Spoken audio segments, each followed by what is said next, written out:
Well, hi everyone. For those of you who are coming back and have joined Glycan Age webinars before, welcome back. And for those of you who are new, hello, hi. My name is Dr. Simi and I'm the Chief Medical Officer at Glycan Age.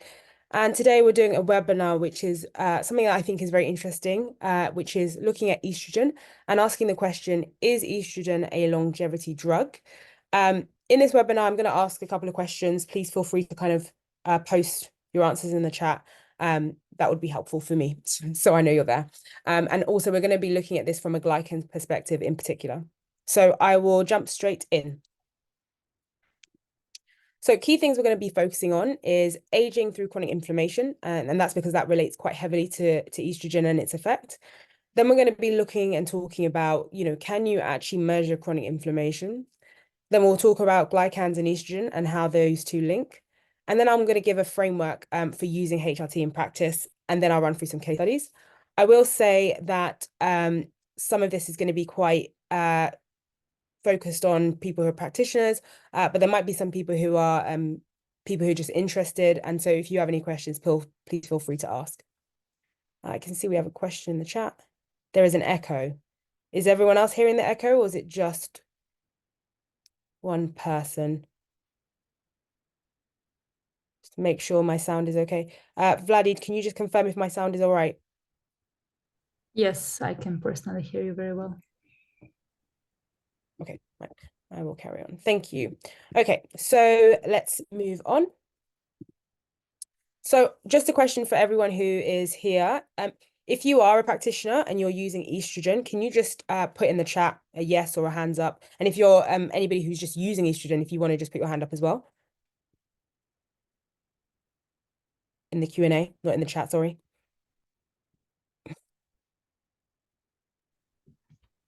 I see already 6 hands up. Okay, good. This is good. Okay. Okay, so as I said, what I'm going to be doing is answering this question, are estrogen compounds anti-aging therapies? And convincing anyone who doesn't think that that is true, that in fact, in my opinion, it definitely is. So I think the first question we have to ask ourselves is, what actually is an anti-aging therapy? Now, ChatGPT says it's a pharmaceutical compound or substance designed to counteract or slow down a process that's associated with aging. If I put this very simply, I would say that in the modern world that we have today, medicine is practiced in one of two ways. It's either reactive, which is unfortunately still the majority, whereby we are treating individual diseases of aging and what I call putting out fires after they start. And what we see here is that even if you were to cure all the cancer, for example, in the world today, that would only actually add 3 years of life expectancy. And so this is very, very small impact, and that is not what we want to be practicing. What we want to be doing is a proactive approach. And the proactive approach is based on the geroscience hypothesis, which basically says that actually, if you treat a fundamental process of aging, you can double lifespan. And that is what I consider to be big impact and where I believe modern medicine is moving towards. And so because we now understand this, what is happening is there's a lot of research going into drugs that currently exist that are demonstrating improvements in lifespan and health span.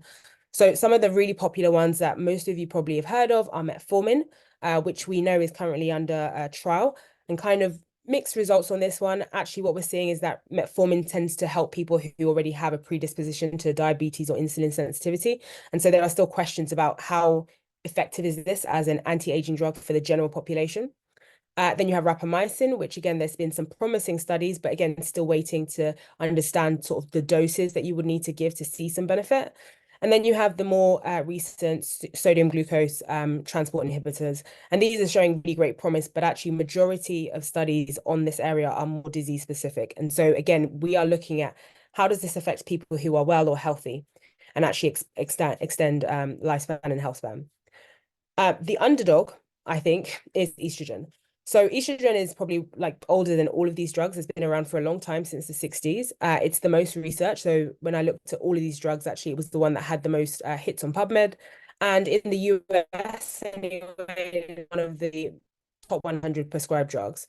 And so it becomes incredibly important that we understand why it's potentially a life anti-aging drug and also how it can be helpful to people. So as I mentioned at the beginning, an anti-aging therapy is something that focuses on the processes of aging. Now, processes of aging, there are many of them, and they are described in the hallmarks of aging.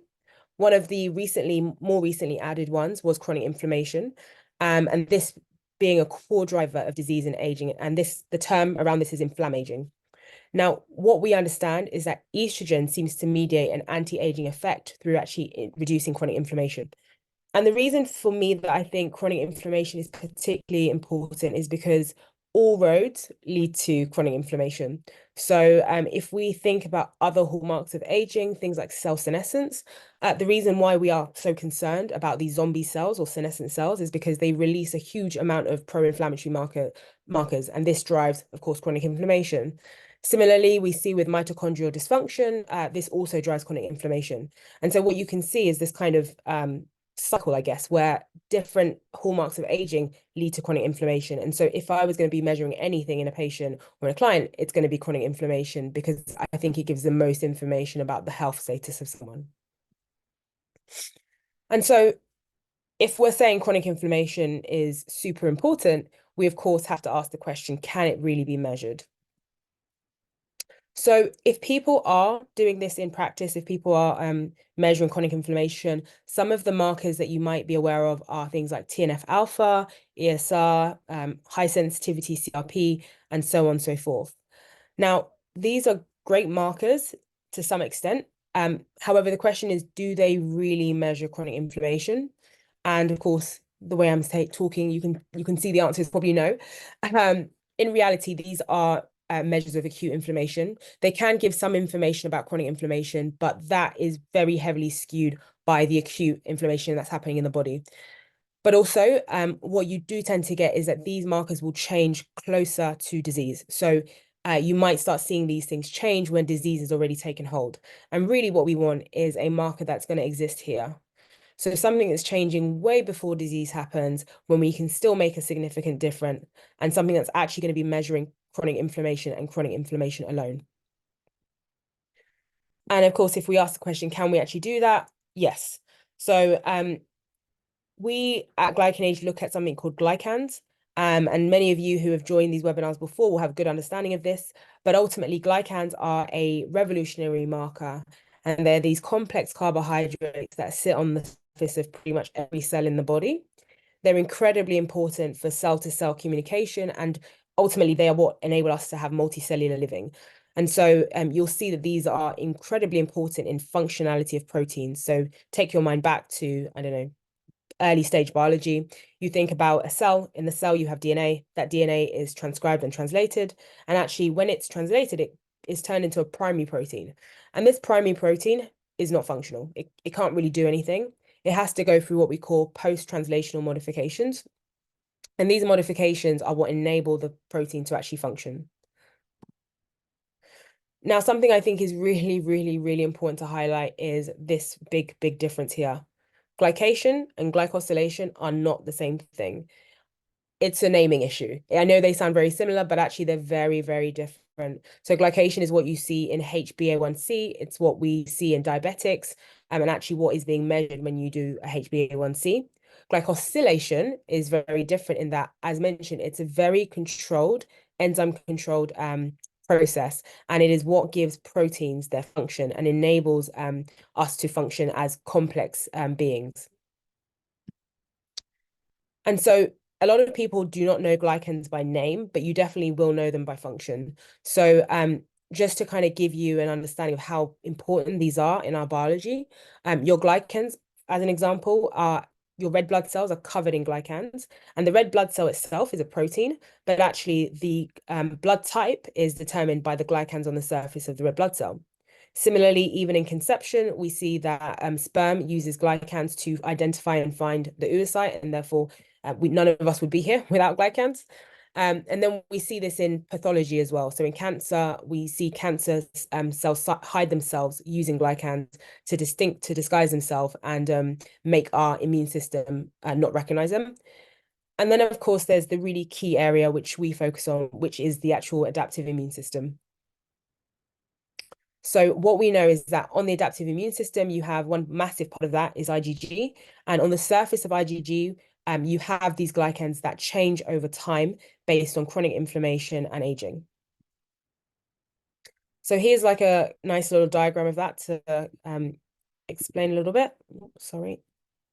Yeah, to just explain a little bit. So what we see here on the left-hand side is the IgG. So IgG is an incredibly important protein in our adaptive immune system. It is necessary to help us fight infection, to recognize infection after we get it.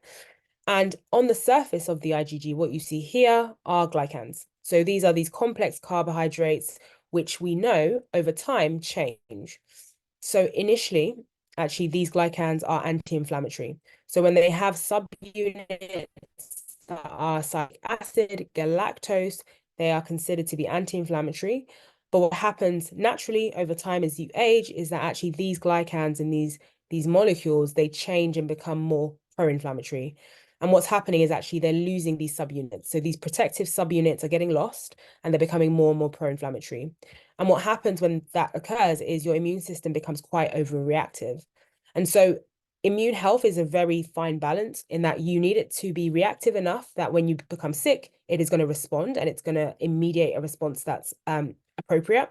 But if it's overreactive, it creates chronic inflammation. And this is actually what a lot of the chronic inflammation in the body that we see with things like inflammatory bowel disease and so on, and autoimmune conditions, that's what it's caused by, an overactivity of the immune system.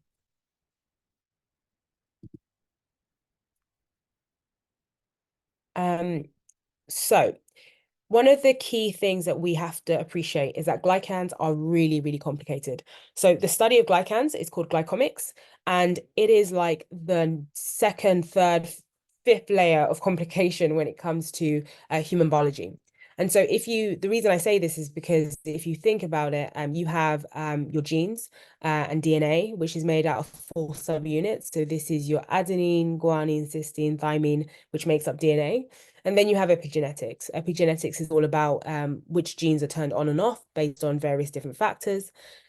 And then you have glycomics. And glycomics, you have more than 20 different subunits, and these can be combined in any way, shape, or form to create a glycan. And so it's really, really complicated. And actually, what you see here is the genetic wide association. So what that means is the genes that are implicated or the genes that are used to form glycans. And you can see there's huge interconnection between genetics, epigenetics, and the glycans that are formed. And so when we look at glycans, we're not just seeing a complex carb, we're seeing genetic information, we're seeing epigenetic information, and this is also widely affected by your environment as well. So just going here, studies looking at various different lifestyle interventions and also pharmaceutical interventions. And what we see is that these glycans are incredibly responsive. So so for example, in a study we did with 2,000 people over 20 years, we were looking at people who were losing weight over that period. And what we found is that actually, as you lose weight, you can see these glycans become more and more anti-inflammatory. And so you can see that glycans don't only respond to your genetic information, but they also give you information about your environment and what's happening in your lifestyle as well. And of course, this is incredibly powerful because if you're working with clients or patients or you yourself are working to improve your health, having a marker that is responding and actually showing you, oh yeah, what you're doing is improving your chronic inflammation is really, really helpful to know what is working for you and what isn't, because we're all really different and not everything that works for one will work for another. So ultimately, in summary, what I'm saying is that glycans are these very information-rich markers which give and integrate genetic, epigenetic, and environmental inputs to give you the best and holistic view of what's going on with your health, specifically when we're thinking about chronic inflammation, which, as I've already mentioned, I think is incredibly important because we know it drives so much disease. So one thing that's important is actually when you have this kind of really cool, complex science and biology, how do you actually apply this to clinical medicine and how we treat patients and how people look after themselves? Well, you have to kind of look at how does this relate to actual disease. So in 2023, our team did a massive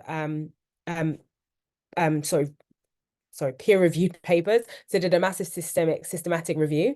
And what we were looking for is actually when people develop certain diseases, how do the glycans change? How do they respond? And we looked at 72 different diseases, looked at 300 peer-reviewed papers. And what we found was really interesting. And it's that when someone is having a disease or they are getting an increasing risk towards a disease, their glycan profile will change in a very specific pattern.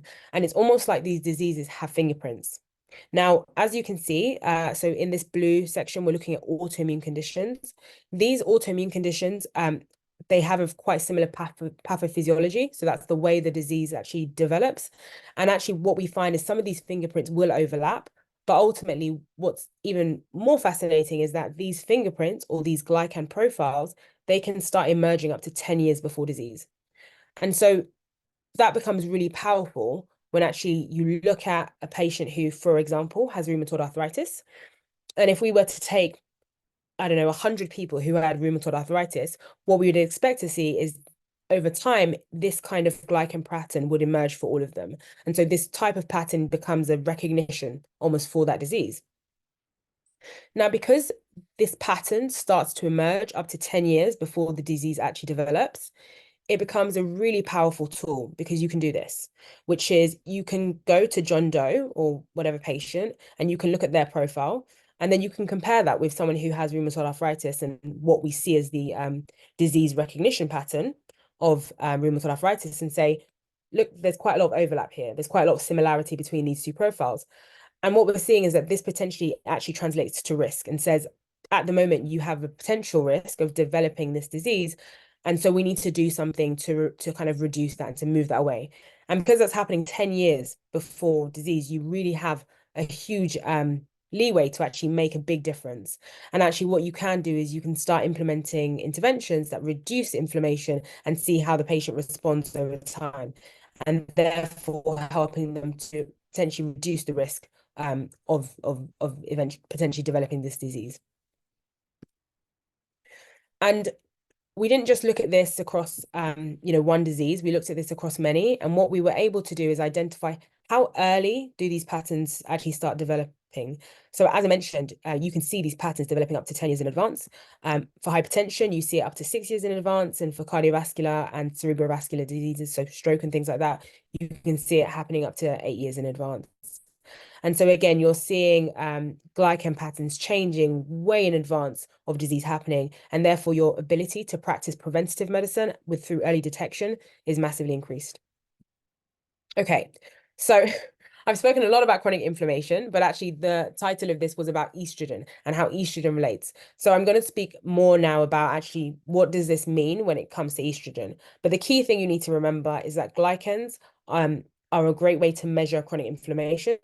And so when we see glycans change with estrogen, what is actually changing is chronic inflammation. So first thing, and I think we all recognize and aware of this, but men and women age differently. They have different health spans and different lifespans. So men tend to live for less time. So average age is around 69 or 70, but actually their time in health is longer. And so what I mean by that is the time that they spend in poor health is less of their actual lifespan. Whereas women, although they live longer, they spend many more years in poor health. And so when we look at this in terms of glycans, we see the gender differences as well. So actually, the blue lines here represent the male glycan patterns. So this is five different cohorts where we're looking at glycans in biobanks. And what we're seeing is that over time, so over a period of, I believe, 40 years, you're seeing these glycans changing as the person ages. And we see this for men in blue and we see it for the women in red. And as you can see, there's this really characteristic pattern where the men age really linearly, whereas the women have this very interesting kind of sigmoid shape, where there's this period of accelerated aging or accelerated changing glycans. And this, of course, is happening during the menopausal period. And so just for a bit of further explanation, these here at the top are pro-inflammatory glycans. And so you can see as we age, they increase. So you become more and more pro-inflammatory. These ones here are anti-inflammatory. And so what you're seeing, sorry, these ones here. And so what you're seeing is as we age, these go down. So you're losing that anti-inflammatory benefit. And actually your chronic inflammation is increasing. So when we look at women very specifically, because they have this very interesting curve, what we know is that menopause has a huge risk profile for women.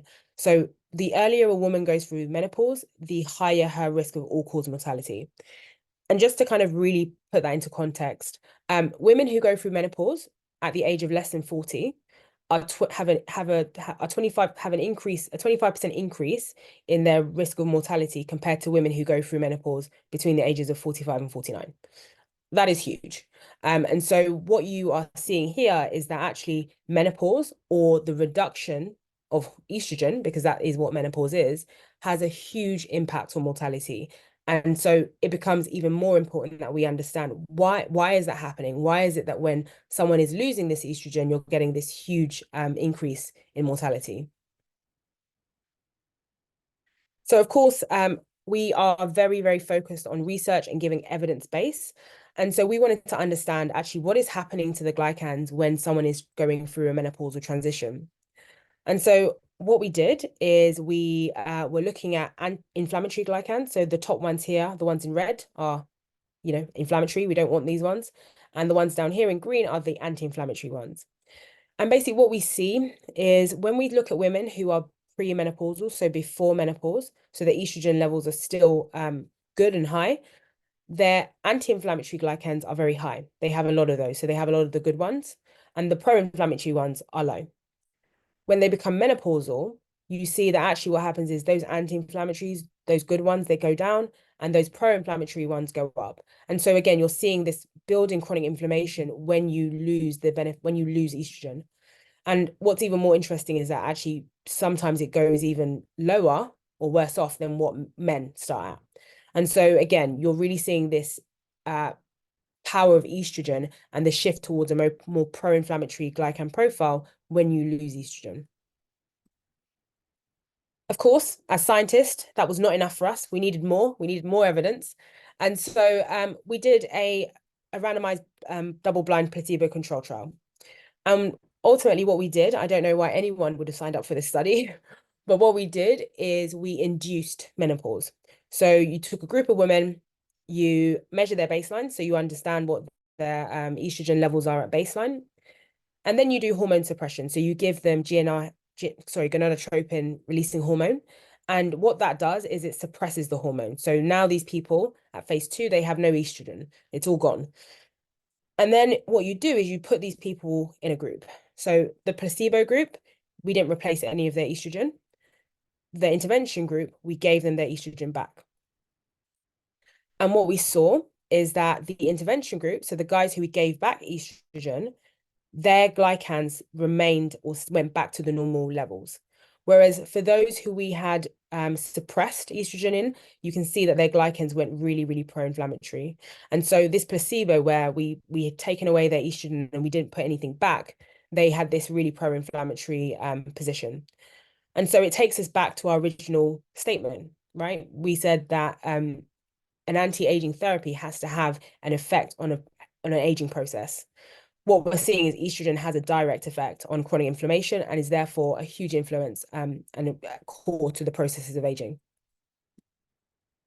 So I like to call this the estrogen influence, but ultimately, when we look at women, and women are easier to look at, I'm not saying it's specific to women because I will talk a bit about how this affects men as well. But what we see is that as women go through different stages of life, their hormones change, and we see that actually the chronic inflammation process changes as well.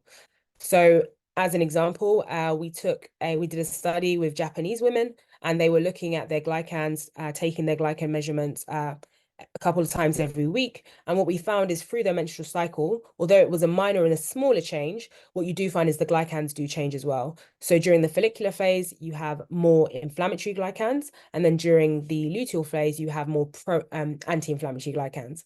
And this is likely due to the lack of estrogen that happens. But ultimately, what you're seeing is that, again, estrogen is having a huge effect on that pro versus anti-inflammatory effect.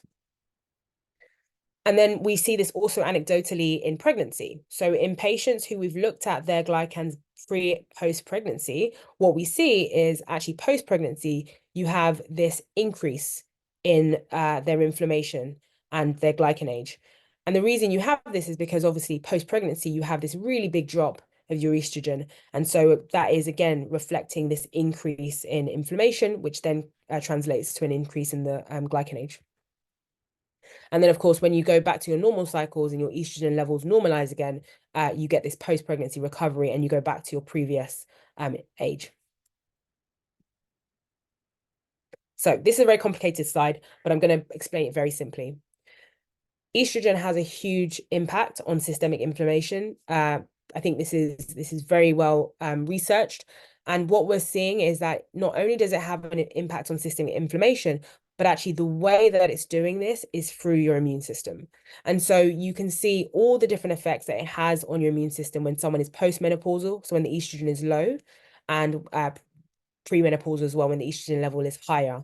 And what we're seeing is that actually when people are postmenopausal, there are elements of the immune system that are overstimulated, and you get that that overactive immune system that I was speaking about at the beginning. And of course, we know that when you have this overactive immune system, or your immune system is, let's not say overactive, let's just say it's out of balance. What you see is when an immune system is out of balance, you get this chronic inflammation occurring. I'm just going to check because I think we have some questions. Is it okay? Okay, I will come back to the questions just in a moment. But I just wanted to share that what this translates to, and the reason why this is so important is because it's not just about the measures and chronic inflammation. I mean, that is important, but it's about what does this mean for women and men, which we will get to, I promise. What does it do? What does it do for these guys, and what happens? Well, when someone goes through menopause, or when their hormone levels are reducing, and the estrogen in particular, we see that there's a massive increase in cardiovascular disease. There's increases in different changes in your metabolic profile, which increases your risk of metabolic disease as well, and fat distribution, and also just generally increasing in inflammation, again, leading to age-related diseases. And so it really becomes important that actually we understand what's happening during menopause, and we know how to influence it and how to change it with the power of HRT and things like estrogen as well. So what is actually the effect? So we've spoken about the fact that we know menopause causes estrogen, causes a drop in estrogen, and this causes an increase in chronic inflammation. But when we give and when we use HRT, what actually happens? So the WHI is a study that was done many, many years ago. And in that study, there was a lot of not great practices. So the women who were put on estrogen or put on HRT at the time, they were 60. And we now know that actually the benefits of HRT don't really extend to 60. You really want to start HRT before a woman reaches that age. And so again, the results from this study weren't great. But even there, what we see is that when you give a woman HRT, when you're giving estrogen compounds, you see a massive drop in all-cause mortality. And it is worth saying, yes, there is some increase, but increase in some of the risks here as well, which I will talk about. But actually, in terms of all-cause mortality, you see this massive reduction. And you see the same across other diseases such as diabetes as well. And so what this tells us is that actually when you replace estrogen, when someone's lacking estrogen and you replace it, you significantly increase and improve their lifespan by reducing their risk of mortality. Sorry, I'm just half reading the questions as well. I'm just going to address some of the questions because we have a few in there before moving on. So I had a question which said, were subjects in the estrogen removed study breast ovarian cancer sufferers? These type of cancer patients are often given estrogen-lowering drugs. No, so I don't believe this was, it wasn't a study of pathology. So these were normal patients. I can double check and then we can maybe send you the actual original paper if that's helpful, Juliana. And then we have another question. Is this just the effect of low estrogen? What about other sex hormones?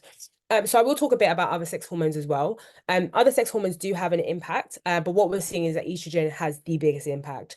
So I'll talk a little bit about a study in a moment, but we looked at people who had testosterone And well, it was men in particular. So there were men who had testosterone, and we prevented the conversion of testosterone to estrogen. So in a normal human body, there are enzymes that convert testosterone to estrogen. And when you block this, when you prevent testosterone being turned into estrogen, you do not get the same anti-inflammatory effect. And so we know that actually estrogen is the thing that is creating this anti-inflammatory effect. And then we had a question, why did you say there are 20 building blocks for glycans in mammals? There are only 9 monosaccharides that make up all glycans. Apologies, that's my fault. That was a misverb. Thank you for pointing that out.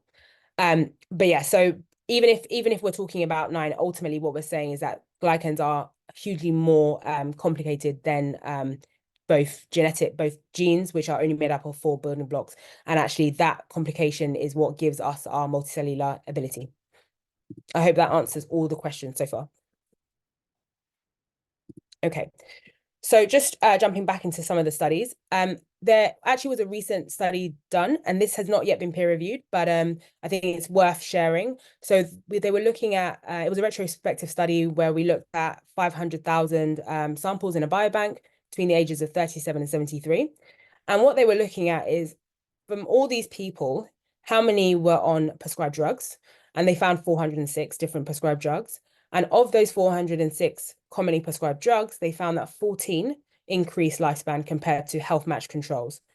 So what this basically means is if you have a patient who has diabetes, you find another patient that has diabetes, you match them, so they're kind of same age and they have the same risk profile, and then you're basically looking at how do they compare when they've been on a drug versus not been on a drug. And when they did this, they found 14 drugs that increased lifespan, and out of the 14, 4 of them were estrogen containing drugs. And you have them down here. So you have estrogen, vagifem, estriol, and also estradiol as well. And so what we're seeing here in this diagram is actually the change in the hazard ratio. So the risk of a negative outcome, and actually how the drug reduces or changes that. And this is in comparison to things like atorvastatin, which is considered to be a very important drug in modifying risk of mortality. And so again, you're really seeing that not just in terms of it's not just about just molecular science, it's also about what's actually happening in terms of life as well and mortality. And so estrogen, you can see, has a significant impact actually on your all-cause mortality risk. Okay, so I'm going to go on to a framework for using HRT, but I'm just going to address some of the questions that I'm seeing in the chat. So we had 2 more questions come through. Will HRT therapy help after the age of 65? Is it worth it? So I can only speak on what we see in the studies. The typical advice is that if we are going to be starting HRT therapy for women, you want to do it at the time or around the time of perimenopause and menopause. The benefits of HRT do reduce with increasing age. And so it's very difficult to say you definitely shouldn't start it or whether it's worth it or not. But we do know that the benefits of estrogen become less and less as you get older. And then the second question we have here, do you have an opinion about men 17 alpha estrogen? It's a really great question, and that is coming. It's going to be one of the case studies, so I will talk about it then. So I'm going to give a framework for using HRT in practice. I will say that for anyone who is a practitioner or a clinician, this is like as with everything, there are different ways to prescribe and to use therapies in practice. This is kind of my key ways to do things, taken from other practitioners, also number of different resources, and kind of trying to bring it all together and what we've seen in practice. And it's just to give there as a framework. So first things first, when we're talking about women, measure. And I think this is true for everybody. And there are 2 things that I think it's really important that we measure. Of course, number 1 is going to be chronic inflammation. And then number 2 is going to be the actual effector, which in this case is estradiol. So let's just think about the first one here. So chronic inflammation. Why is it important we measure chronic inflammation? This case study is a perfect example of why. So you have a 48-year-old female. In February, she experiences a 29-year increase in her glycan age. So just to explain this, the green line you see there is the chronological age.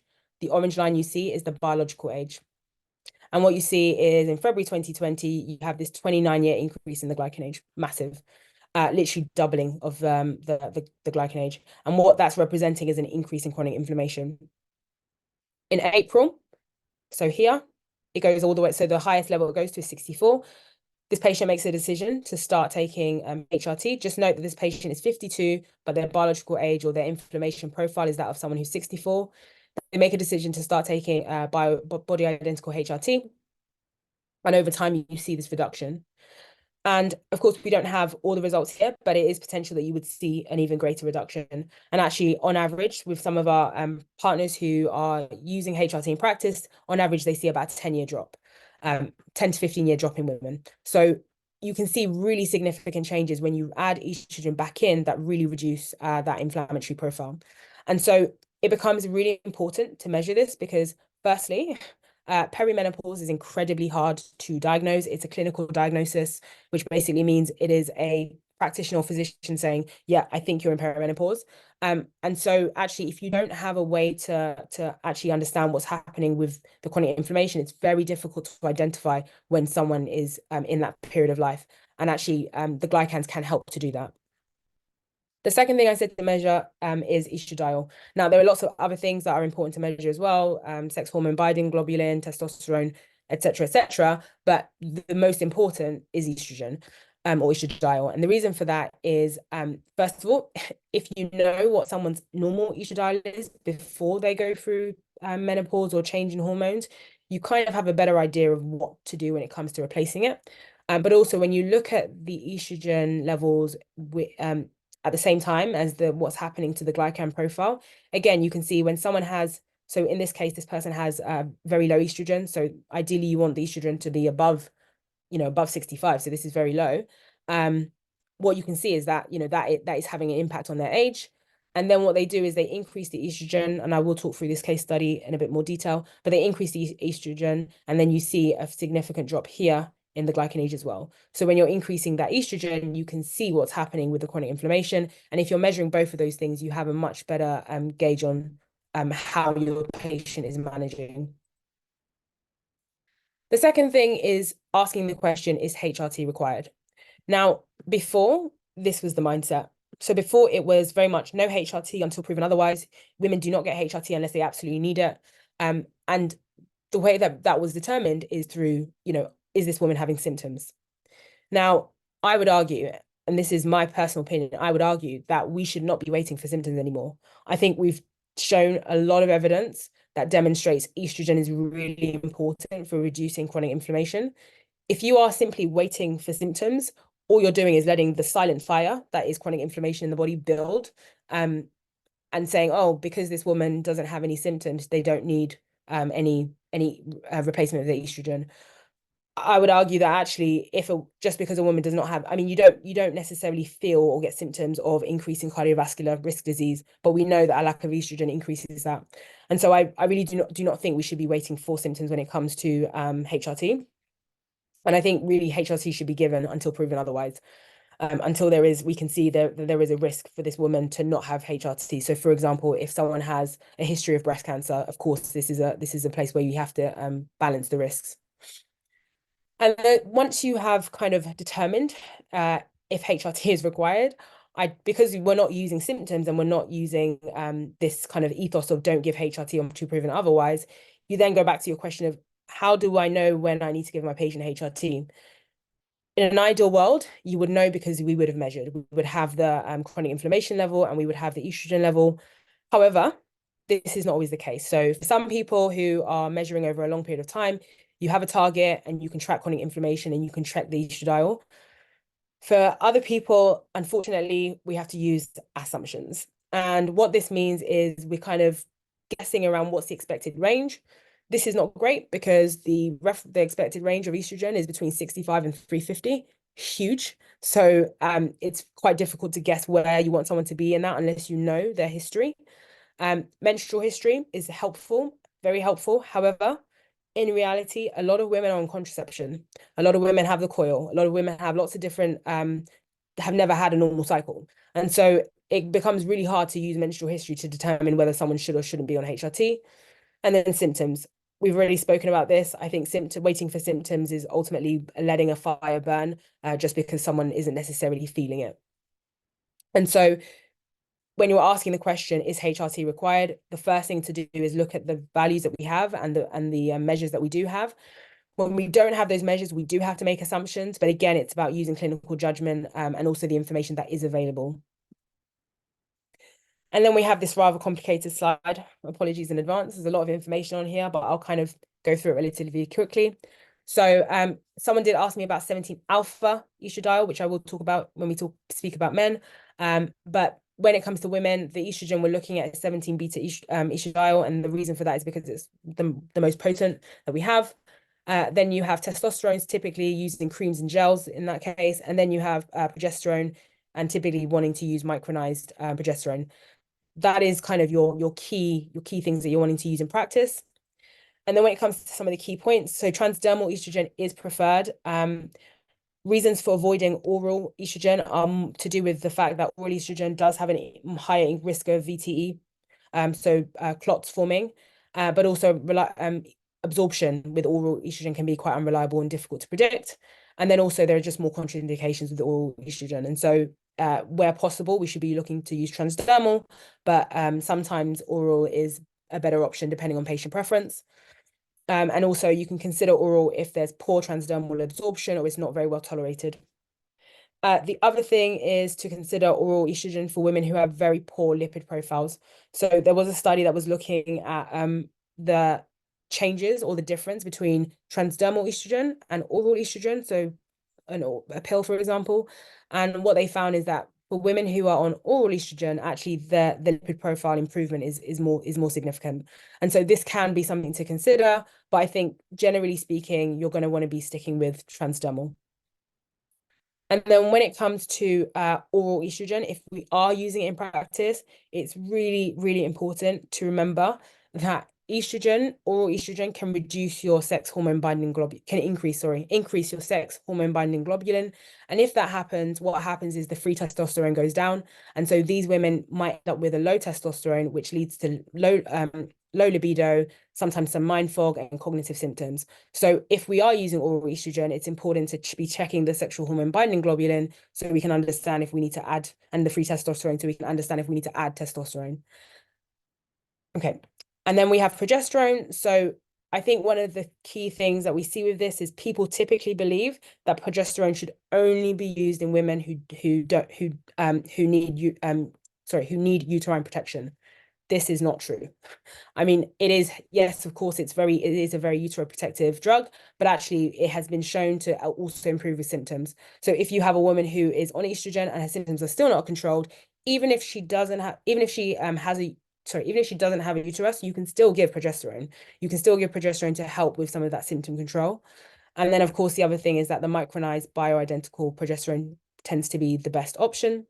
And the reason for that is because synthetic progesterones can increase your VTE risk. And then finally, you have your third hormone, which is testosterone, which of course typically is used for symptomatic relief. And that is things like low energy, low libido, low focus. And when we're using testosterone in women, we have to make sure that they are well estrogenized. So that typically means either they have no vasomotor symptoms, or of course their chronic inflammation has come down significantly. So this diagram that you see on the left is just a description and an easy way to kind of follow a flow of what you want to be doing. So of course, if HRT is, well, the question we want to ask is HRT required? And hopefully we know this from the measures we've been taking. Then we're going to ask if there is a uterus. If yes, there is a uterus, you might want to be asking, is there any symptoms? If there are, then of course you're going to want to do estrogen, progesterone, and testosterone, and that's to control symptoms and also do uterine protection.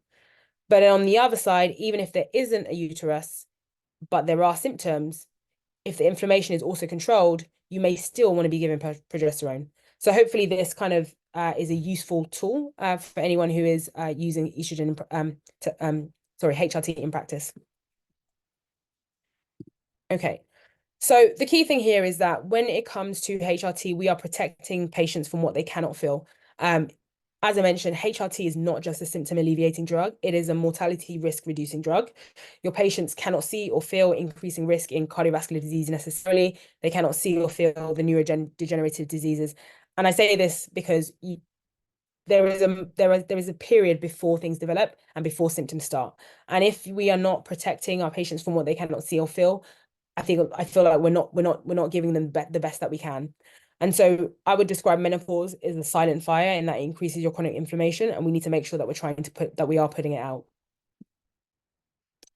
And so one of the things that is important, again, as I've mentioned, I cannot stress enough, measuring is so key. But as we've spoke about, glycan age is a biomarker of aging, and it's specific at looking at chronic disease. It's associated with multiple diseases, but also it's used to track lifestyle as well. So I'm going to run through some case studies, but I can see there are quite a few questions, but I'm just very wary of time. So I'm going to try and go through these quite quickly and then answer the questions at the end for people who are able to stay on. So this is a case study of a woman. This is the one that we actually saw earlier that I said I'll talk about a bit more about. So it's a 56-year-old woman. She had started menopause 4 years prior. When she came in, she was on oral estrogen and also progesterone at bedtime. Very fit, very well. Had some sleep issues and some joint aches, so some symptoms. And decision was made to switch from BD, so twice daily to twice daily estrogen cream instead of the oral. As I mentioned, we don't, oral is an option, but transdermal is typically better. And what we saw is estrogen increased gradually over the next year, and you see a 10-year reduction in glycan age. And this is what I was talking about. Typically, when you are working with people who are on HRT, you can see up to 10-year reduction and sometimes up to 15. Case study 2. So this is a 56-year-old woman, 6 years since her last menstrual period, so is going through the menopause, but has not ever had any HRT previously, presenting with severe depression, fatigue, weight gain. I'm sure many of us have heard these stories in our own practice or as patients ourselves, where women come in with these really severe symptoms that haven't really been well managed. And decision was made to start this patient on transdermal estrogen patches, also testosterone cream, and oral DHEA as well as progesterone. And what we see here again is that reduction in glycan age, so 8 years in 3 months, which is huge, and 11 years in 1 year. So just by adding that estrogen, you're seeing these massive changes and improvements in chronic inflammation. And that again just gives me that evidence that actually estrogen is truly an anti-aging drug. Then case studies on men. So sorry for the person who asked the question earlier. I know you've had to wait quite a while, so I will try and talk about this now. So estrogen is not just for women, it is also for men as well. So we all naturally convert testosterone into estrogen within the bodies with enzymes. And actually with men, what we saw in male mice, this is mice initially, is when you use 17 alpha estradiol, you can increase the lifespan of male mice by 12%. Now, this is not just happening in animals, we also see this in humans as well. So this is a study where we were looking at men who were between the ages of 20 and 50. And what we were doing was assessing the effect of testosterone and estrogen on their sexual function, their muscles, and their fat. So you have 2 groups here. In one group, what we did is suppress the testosterone. So you give them goswelin, which basically suppresses your sex hormones. Testosterone goes down and estrogen also goes down. Then in another group, you give goswelin, so that's suppressing the testosterone, but you give testosterone back. And so the testosterone and the estrogen are increased. And the reason the estrogen increases as well is because testosterone is converted to estrogen. In the other group, you give goswelin, so you're suppressing the sex hormones. You give an anastrozole and you give a placebo. So what this means, anastrozole is an aromatase inhibitor that prevents the conversion of testosterone to estrogen. And so in this case, because we've suppressed the sex hormone or suppressed the testosterone, and we've prevented the conversion to estrogen, both testosterone and estrogen went down. And then you have another group whereby actually what you're doing here is you're giving them goswelin, so you're pushing the testosterone down, but then you're giving the testosterone back, so testosterone goes up. And then you're giving an anastrozole, so even though the testosterone is going up, the estrogen is staying low. Now, I say all this to say this. When you prevent testosterone being converted to estrogen, you do not get the same anti-inflammatory effects. And I think there was a question earlier around do other hormones have an effect? They definitely do have an effect. However, estrogen is the one that is giving you the anti-inflammatory effect. And that's what we saw in this study. And so the beneficial effects of testosterone in men are mediated by estrogen. And then just in case someone doesn't believe me, we also see this in a very niche and unique study, actually. So this is a study where they were looking at patients who have HIV. And in a subset of those people that had HIV, they looked at transgender women who were on gender affirming hormone. So they're on estrogen, they're on a gender affirming hormone. And what we see is that the people who have HIV, who are on the gender affirming hormone, have less chronic inflammation than those who are not. And the reason this is important is because you're actually looking at inflammation in the context of a disease already. So HIV being the condition, and that is going to increase your chronic inflammation profile. So you are going to have chronic inflammation, but actually in the people who are on hormones, that inflammation is less. And that is quite significant as well, because again, it's showing that actually when you're giving these hormones, you are seeing improvements. So just a couple case studies on men, and then we are almost at the end. So this is a case study of a 46-year-old healthy male who was presenting with a reduced response to workout, so wasn't seeing the same effects. The baseline labs were testosterone was about 345. The free testosterone was 55%. Sorry, 55. Clearly, I'm tired. 55. The estradiol was 13, and this person was started on testosterone, and they were given that twice weekly. Then the follow-up labs, 2 years later, you see an increase in that testosterone. That free testosterone goes up, so that's what's expected, and the estrogen also increases as well. And what we see here is that the glycan age reduces by 20 years, and so you're seeing that drop in inflammation. Now just hold this thought because I want you to see the next one. This is a patient, 73 years old, has long-standing been on testosterone. Because the estrogen was very high in this patient, so the estrogen was 80, which is high, they were started on anastrozole. Anastrozole being the drug that prevents conversion of testosterone to estrogen. The first glycan age, as you can see here, was 75, so they were slightly above their chronological age. The anastrozole was stopped. So this is when, we kind of figured out, oh, it's the estrogen having the beneficial effect. So let's stop the anastrozole and let's reduce the testosterone a little bit. And you see a 28-year younger drop. And so, this really, again, is to highlight that importance of estrogen when it comes to chronic inflammation. Testosterone is great, it can be used for and it can be beneficial, but actually the real thing that's having a big impact is that conversion of testosterone into estrogen, and that's really important. And so, the whole idea of prescribing aromatase inhibitors is not something that I personally am for, and there are other ways to control estrogen levels when they are too high. But yeah. So back to our original question, is estrogen a longevity drug? Hopefully you all know the answer now. My answer is definitely yes. In clinics, as I mentioned previously, for females, we've seen up to 15 years younger than their chronological age. And in men, we've seen up to 25 years drops in chronological age. And so the optimization of sex hormones, especially estrogen in men and in men and women, has a massive effect on your IgG glycosylation, and it makes your patients less inflammatory, less immune dysregulated, and ultimately HRT, to me, is definitely age management medicine. And the only thing I would leave you with is if you're doing anything, measure. Give that information to your patients, to your clients, so they know where they're at, what they're doing, so that you can see the benefits of change. Like we are always saying, everybody's different, and the things that work in one will not work in everyone. And so that ability to objectively measure things is incredibly important. Thank you. Right, I can see so many questions, so I'm going to go through these one by